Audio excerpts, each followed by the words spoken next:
Hey, and welcome. Today I'm talking about belief. Now, if you're new and you're like, what videos did I just what I just stumble upon? I'm author and speaker Toria Leigh, and you are watching Toria Talk Tuesday. Now, if you're like, what is Toria Talk Tuesday?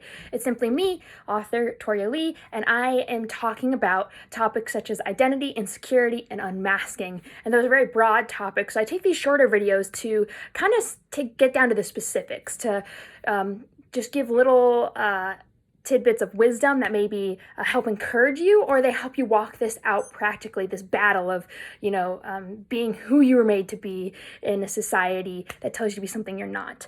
As I said, we're talking about beliefs. So I just came back from, not just, because it was a little while ago, but feels like just came back from the Igniting Souls conference, and it was amazing. One of the speakers there was Carrie Wilkerson, and she is phenomenal. The content was good, the way she delivered it held your attention, just all around great speaker. And one of the quotes from her was that our beliefs become our truths.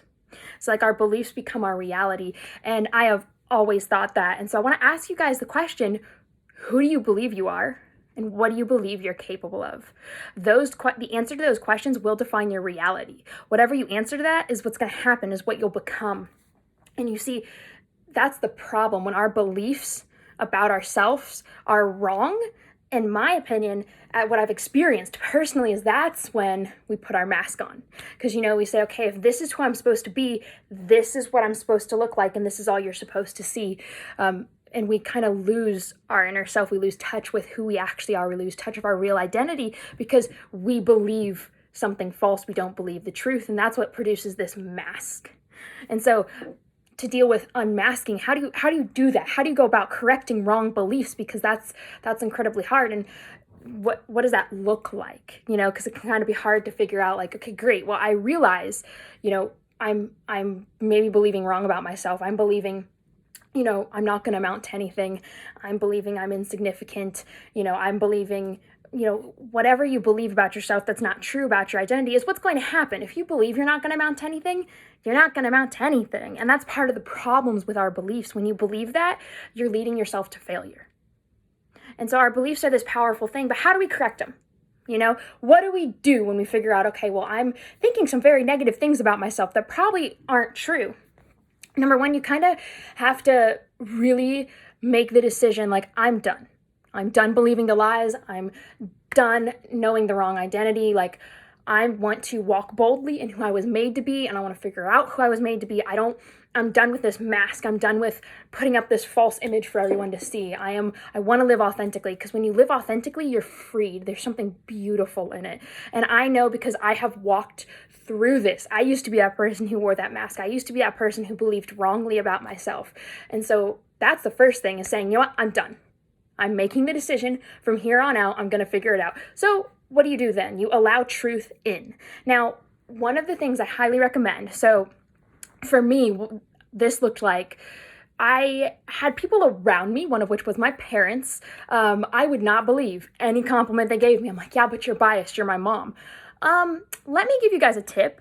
Parents don't have to compliment you.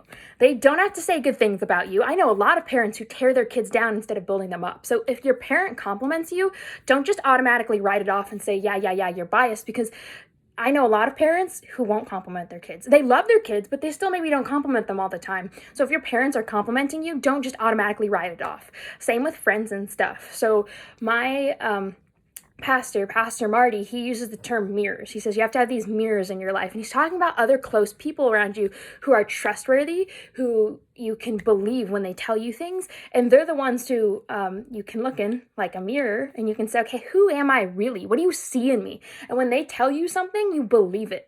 They're also the ones who can kind of help correct you, get back on track, stuff like that. You have to believe what some people are telling you. Now, some people are going to go and tell you lies.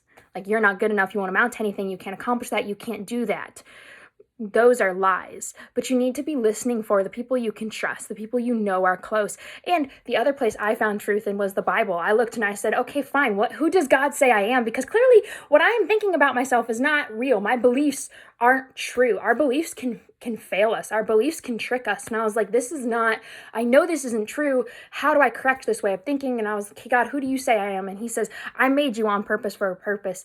I chose you. I designed you. I knit you together in your mother's womb. There is nothing wrong with you. You are perfect. You are priceless. You are powerful. And that is the same for you. I highly encourage you guys, figure out whose you are, because that determines who you are. When you're walking in the identity of, I am a child of the one true King, when you're walking in that, something powerful and something freeing happens. And when you have your identity solidified, when you know whose you are, when you come up against circumstances in life. So I just walked through a broken engagement, and it would have been very easy. And at times I wanted to take on that label and say, okay, well, that's who I am now. I'm the girl with the broken engagement. Like, that's all I am. But I knew whose I was. And so I was able to say, you know what? I'm more than that. That's a piece of my story, but it's not who I am. That doesn't define me. That isn't me. My identity rests in Christ. My identity rests in God. And so in that way, I know whose I am, so I know who I am. And if someone wants to just see my broken engagement, then okay, they miss the whole picture. They're missing so much more. And same goes with you. If they only see that you're not athletic, if they only see that you're a nerd, if they only see whatever it is, they're missing the bigger picture. If that's all you're seeing, you're missing the bigger picture. There's so much more to your identity. And so when you have it solidified, when you have this never changing truth, I was able to walk through that situation and say, yeah, it's a piece of my story, but it's not who I am.